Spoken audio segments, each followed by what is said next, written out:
These are 10 major meat brands that have faced serious controversies ranging from deadly food poisoning outbreaks to child labor violations, corruption scandals, and environmental crimes. While millions of Americans consume their products daily, the hidden practices behind these household names reveal a troubling pattern of corporate misconduct that puts profits over people, animals, and the planet.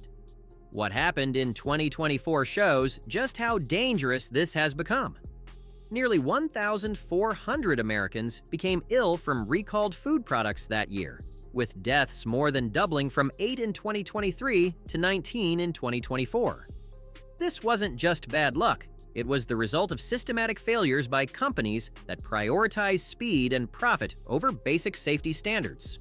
The most shocking example came from Boar's Head, a brand many considered premium and trustworthy.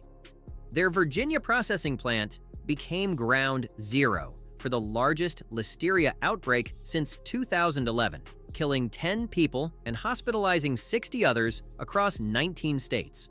When USDA inspectors finally investigated, they found conditions that would make your stomach turn. Picture this: black mold covering walls, insects crawling on deli meat, blood pooling on floors, and a rancid smell throughout coolers. Inspectors documented ample amounts of blood in puddles and found small flying gnat-like insects crawling on walls and flying around the room. They discovered ants traveling down walls, beetles, and cockroaches sharing space with the meat destined for American dinner tables. But here's the most disturbing part: these weren't new problems. Between August 2023 and August 2024, inspectors had logged 69 regulatory violations at this facility. 69 warnings that something was seriously wrong, yet production continued. Boar's Head ultimately recalled over 7 million pounds of products, but for 10 families, it was already too late. The plant reopened in January 2025 after being shut down for 17 months. Yet recent inspections of another Boar's Head facility in Virginia revealed similar sanitation problems, suggesting this company hasn't learned its lesson. If Boar's Head represents safety failures, JBS represents something far more sinister. This Brazilian meat giant, which slaughters 13 million animals every single day and generates $50 billion in annual revenue, has turned bribery into an art form. JBS executives admitted to paying nearly $250 million in bribes to over 1,800 politicians across Brazil's political spectrum. The scandal became so massive that Brazil's stock market collapsed nearly 9% in a single day, now known as Joesley Day in financial circles. The corruption fine? A staggering $3.2 billion. But the corruption was just the beginning. In 2017, Operation Weak Meat exposed how JBS was selling spoiled meat by changing expiration dates, altering appearance with chemicals, and using additives to mask the smell of rot. They were literally selling decay as fresh meat to unsuspecting consumers. The environmental destruction is equally staggering. As the largest meatpacking company in the Amazon, JBS has been connected to over 40,000 hectares of deforestation, more than any other company. They've been linked to farms using slavery-like labor conditions and face over $6.4 billion in ongoing lawsuits. In 2024, New York Attorney General Letitia James sued JBS for false net zero by 2040 marketing claims, calling their environmental promises pure greenwashing. The company had launched their climate campaign before even identifying their actual emissions. Imagine claiming to run a marathon while refusing to measure the distance. And just this year, JBS agreed to pay $4 million after children were found doing dangerous work at their facilities across 4 states. One 13-year-old suffered chemical burns while working at a JBS plant in Nebraska, cleaning equipment with dangerous chemicals that should never touch young skin. Tyson Foods, controlling about 25% of America's beef market, has mastered the art of appearing environmentally conscious while doing virtually nothing to address their massive carbon footprint. Their greenhouse gas emissions exceed those of entire countries like Austria or Greece, yet they spend less than 0.1% of their $53 billion revenue on climate efforts. In 2024, the Environmental Working Group sued Tyson for their climate-smart beef marketing campaign, calling it blatant greenwashing. The settlement, finalized in November 2025, forces Tyson to stop making climate-friendly claims for 5 years, a corporate timeout for lying to consumers. But environmental deception is just one of Tyson's problems. During the COVID-19 pandemic, 8,500 Tyson employees tested positive for the virus, double that of any other company. At least 25 Tyson workers died, many after the company resisted providing protective equipment or allowing sick leave. Animal welfare investigations have repeatedly exposed horrific conditions at Tyson suppliers.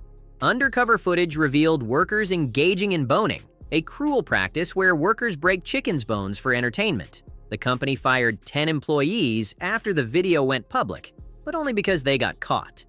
Tyson also faces ongoing investigations for child labor violations, part of a disturbing industry-wide pattern. Smithfield Foods, now owned by China's WH Group, holds the dubious honor of being the third largest water polluter in the United States. In 1997, they received the largest Clean Water Act fine in history at that time, $12.6 million for dumping waste into Virginia waterways. That record fine represented just a fraction of their pollution profits. The company's environmental violations continued for decades. In 2019 alone, Smithfield received at least 66 notices of environmental protection law violations. Food and Water Watch filed a 47-page complaint with the Federal Trade Commission, calling Smithfield's environmental claims patently false. Smithfield's labor practices are equally troubling. Between 2005 and 2007, they contracted with Global Horizons, which federal investigators called a human trafficking operation. The company confiscated workers' passports, preventing their free movement, essentially creating indentured servants. In 2006, the National Labor Relations Board found that Smithfield was illegally firing, threatening, and even physically beating workers who asked for better conditions. The company promised to stop using gestation crates, tiny cages that prevent pregnant pigs from turning around. But undercover investigations revealed they continued the practice for years after their public commitment. Most recently, Smithfield paid $2 million to settle child labor violations in Minnesota, the largest penalty in that state's history. They had employed children between ages 14 and 17 in dangerous meat processing work. Purdue Farms has built their marketing around humanely raised chickens, but investigations reveal this claim to be sophisticated deception. The Animal Welfare Institute filed complaints arguing that Purdue's humanely raised label misleads consumers, while their raised cage-free label promotes a meaningless benefit, since no meat chicken producers use cages anyway. Craig Watts, a Purdue contract farmer for 22 years, decided to expose the truth by opening his barn doors to cameras. The footage revealed chickens with bellies raw and red from contact with urine-soaked bedding, oversized birds with broken legs and wings barely able to move, and systematic neglect that contradicted every humane claim. Undercover investigators at Purdue slaughterhouses documented conscious birds being cut into while still alive and chickens being boiled alive, torture disguised as food production. When investigators asked workers about animal welfare training, they learned that not a single minute was devoted to proper animal handling, despite hours of safety videos. Just weeks ago, Purdue agreed to pay $4 million after children were found working at their Virginia chicken processing plant, adding child labor to their list of ethical failures. The meat industry's use of child labor has exploded into a national scandal. Packers Sanitation Services, owned by the private equity giant Blackstone, employed at least 102 children aged 13 to 17 across 13 meat plants in 8 states. These children worked overnight shifts using dangerous chemicals to clean meat processing equipment, including head splitters, brisket saws, and back saws. One 13-year-old suffered chemical burns at a JBS plant in Nebraska. The Department of Labor fined PSSI $1.5 million, a penalty that pales in comparison to the $297 million dividend the company paid investors in 2020. As one Cornell professor noted, companies just figure it's the cost of doing business. Another cleaning contractor, QSI, employed 54 children at 13 plants between 2021 and 2024, paying just a $400,000 penalty. Marjack Poultry faced a $165,000 fine after a 16-year-old boy died at their Mississippi processing plant. The scope of child labor violations is staggering. The Department of Labor currently has over 1,000 open child labor investigations, with companies across industries being fined more than $15 million in 2024 alone, a record high that nearly doubled the previous year's penalties. Cargill, one of the 4 companies controlling over 80% of the beef market, has largely avoided public scrutiny despite their massive influence. Like other meat giants, they've terminated contracts with child labor violators like PSSI, but only after getting caught. Their market concentration gives them enormous power over pricing and production standards, yet they operate with minimal oversight. These aren't isolated incidents or rogue companies. They represent systematic failures in an industry dominated by just 4 corporations controlling 85% of beef processing. When companies are too big to fail, they become too big to care about consequences. Fines become mere operating expenses, and violations become business strategies. The human cost extends beyond consumers to workers trapped in dangerous conditions. During COVID-19, meat plants became super spreader sites as companies prioritized production over worker safety. The environmental cost includes massive greenhouse gas emissions, water pollution, and deforestation on a scale that threatens our climate future. Fortunately, consumers have better options. White Oak Pastures operates a regenerative farm in Georgia using holistic management practices.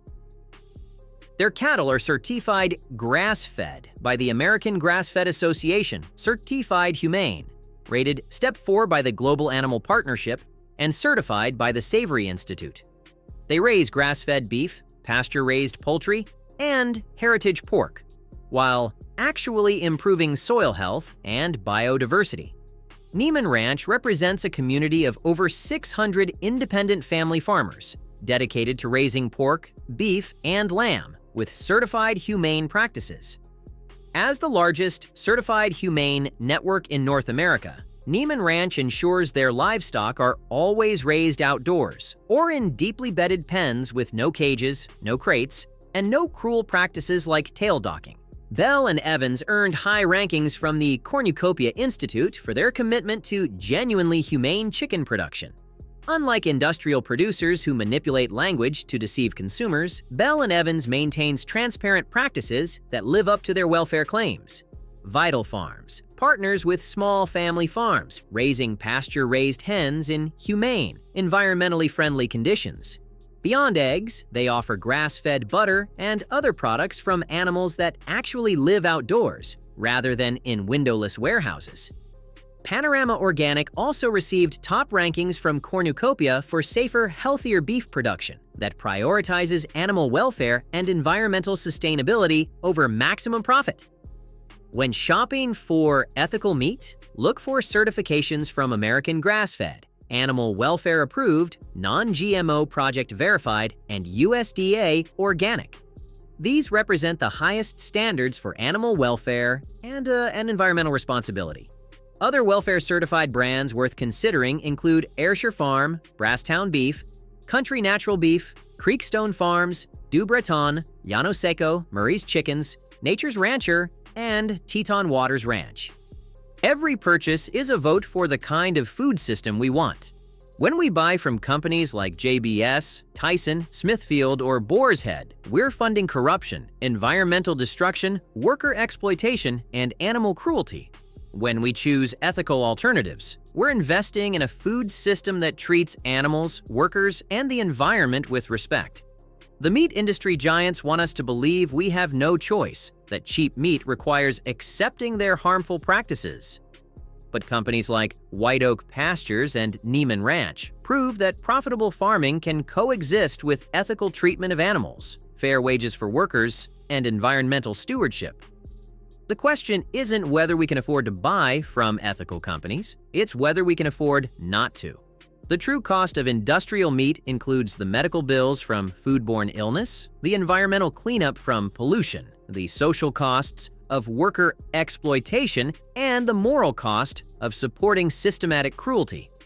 These 10 companies represent everything wrong with our industrial food system, prioritizing profit over safety, growth over sustainability, and corporate power over human dignity. But the alternatives prove that another way is possible, we just have to choose it.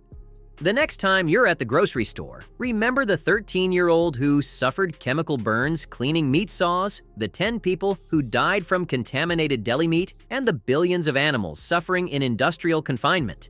Then choose companies that align with your values, rather than compromise them. Your food choices matter more than these corporations want you to believe. Make them count.